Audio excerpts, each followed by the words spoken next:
Maraming Pinoy ang nagdiwag sa pagkakapanalo ng gintong medalya ng Philippine Men's Curling Team sa Harbin, China.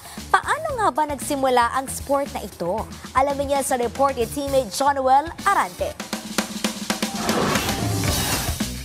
Isang tropical country ang Pilipinas, kaya sinong mag-aakala na mag-ahari ang mga Pinoy sa isang winter sports katulad ng curling. Kaya naman, ang ilang kababayan super proud at nasorpresa sa naabot ng Philippine Men's Curling Team sa 9th Asian Games.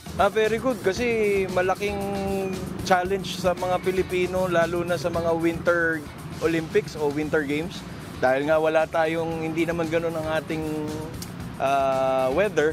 So it's a very big challenge. So congratulations.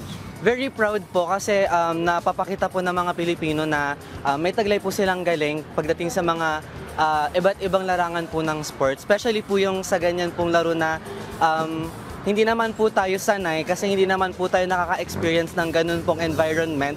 Parang na-amaze ako kasi walang snow talaga sa Pilipinas. Kinukonsidera ang curling na oldest team sport sa buong mundo na nagsimula noon pang 16th century. Naging sikat ang curling noong 18th century at madalas nang laruin sa Scotland. Taong 1924, ang curling ay naging ganap na Olympic sports at naging parte na ng Olympic Winter Games. Sa Pilipinas naman ay ipinakilala ang natural sports noong 2000. Nagtatag ang Philippine Curling Association noong 2006 para palawakin ang kaalaman ng mga Pilipino sa naturang winter sports. Ngayon ay naging tulay ang curling para makuha ng Pilipinas ang kanilang kauna-unahang gintong medalya sa Asian Winter Games. Pinatunayan ng isang bansa na tanging tag-init at taglamig lamang ang klima na kaya nilang makasabay sa ibang powerhouse teams tulad ng China at South Korea.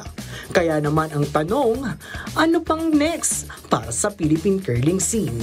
Yung awareness tungkol sa curling ay nag-i-increase na. We will be organizing a Learn to Curl camp for Filipinos who are based in the Philippines and in Asia. Curling Pilipinas will fund the ice time, will fund the coaches and the translators. Jonoel Arante para sa Atletang Pilipino para sa Bagong Pilipinas.